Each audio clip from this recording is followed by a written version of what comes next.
Ever wondered how people share their YouTube videos right on their Instagram story? Here's how you can do it. Initially, open the YouTube app on your mobile device and find the video you want to share.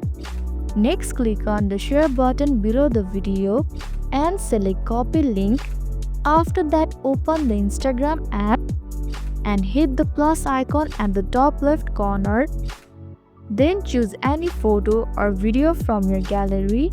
Once that's done, tap the sticker icon at the top and select the link sticker from the option. Now paste your copied YouTube link into the box. If you want to make it more engaging, customize the sticker text with a message and hit done. Finally, adjust the sticker position and click on your story to publish it.